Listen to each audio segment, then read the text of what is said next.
Hello বন্ধুরা, আপনারা সব ভালো আছেন। আজকে আমি চলে এসেছি নতুন একটা পিঠে বানাবো। তো দেখুন, শীতকাল তো প্রায় পড়েই গেছে। তো এখানে আমি 100 গরম জল করে নিয়েছি, কুসুম গরম জল।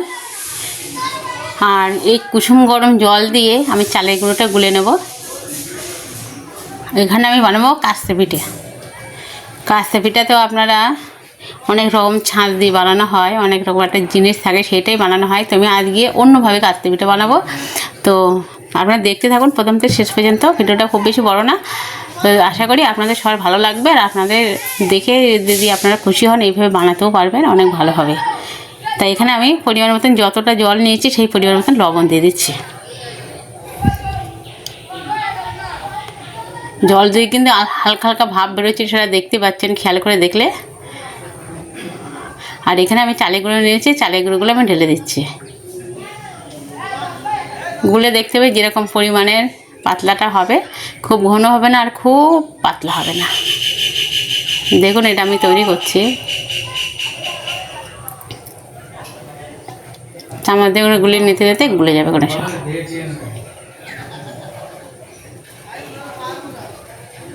এই দেখুন, ঠিক ঘন এরম থাকবে। আর এবারে এখানে আমি নারকেল কুড়িয়ে নিয়েছি, এই যে নারকেল কোড়াগুলো দিয়ে দিচ্ছি। পুরো এক মালা নারকেল, অর্ধেকটা নারকেল, একটা নারকেল কেটেছি, হাফ কুড়িয়ে নিয়েছি, হাফ নারকেলগুলো এর মধ্যে দিয়ে দিলাম। দিয়ে সুন্দর করে আবার মাখিয়ে নিতে হবে।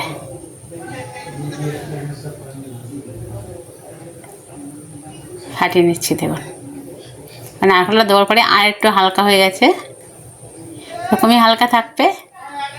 এই খুব ঘন না, খুব পাতলা না, এরকমই হবে।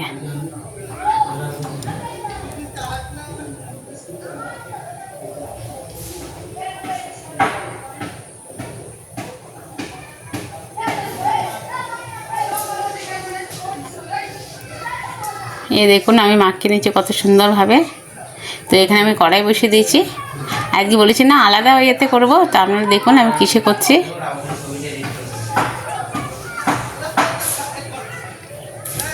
কড়াই বসিয়ে দিয়ে কড়াইতে আমি একটা ভাঙা দিয়ে তেল লাগিয়ে নিলাম, একটা ন্যাকড়ায় করে তেল দিয়ে আমি সেটা মাখিয়ে নিলাম।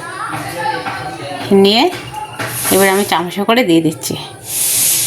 এরকম 1.5 চামচ দিয়ে দিয়েছি। দিয়ে এবার আমি ঢাকা দিয়ে দেবো, ভাপ যাতে না বেরোতে পারে এটা, সেই জায়গাতে ভাপ বেরোয় ওখানে আমি একটা কাগজ দিয়ে দিয়েছি। দিয়ে এটাকে বেশ খুব বেশি সময় লাগবে না, আপনি দেখলেই বুঝে যাবেন যে কতটুকু সময় লাগবে। এই দেখুন, এবারে হয়ে গেছে। এবারে আমি খুন্তি দিয়ে তুলে নিচ্ছি। এই দেখুন কত সুন্দরভাবে হয়ে গেছে, আর কত সহজে হয়ে যাচ্ছে। দেখুন, আর আগে তো আমরা যে মাটির পাত্রগুলো আছে, লোহার পাত্র আছে, তাতে ছোটো ছোটো করে বানাতাম। আর এটা অনেক সহজে বানানো হয়ে যাবে, অনেক সহজ পদ্ধতিতে। ওই জন্য এই দেখুন পিঠে বানিয়ে গেছি, ভাবটা বেরোচ্ছে। আবার আমি দিয়ে দিচ্ছি, দিয়ে একইভাবে রেখে দেবো। ওই দেখুন কাগজ দেবো আছে আমার সেই ফাঁকা জায়গাটায়। এই দেখুন হয়ে গেছে। এটাও তুলে নিচ্ছি। তলায় কিন্তু একটু পুড়ে যাচ্ছে না, কোনো কিছু না। দেখুন কতটা সুন্দর হচ্ছে। এই দেখুন, আপনাদের ভালো লাগছে অবশ্যই আমার কমেন্টে জানাবেন কতটা ভালো লাগছে, কতটা সুন্দর হয়েছে।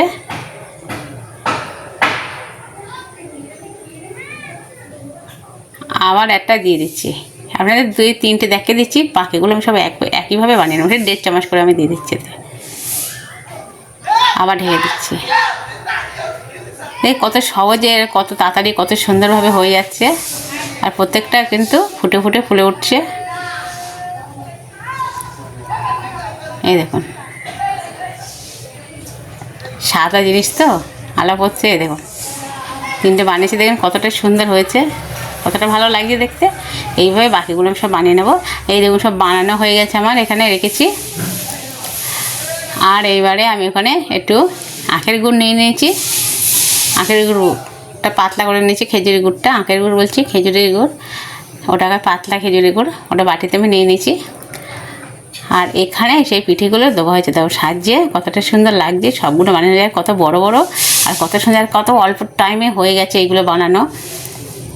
তো দারুন, আপনাদেরকে একটা ছিঁড়ে আমি দেখাচ্ছি দুভাগ করে, কতটা সুন্দর হয়েছে। এই দেখুন,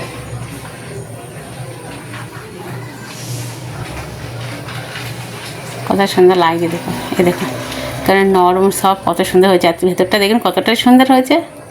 এই দেখুন, আশা করি আপনারা দেখে অবশ্যই বুঝতে পারছেন। যদি ভালো লাগে অবশ্যই করে লাইক, কমেন্ট, শেয়ার অবশ্যই করবেন, আর কমেন্টে আমাকে জানাবেন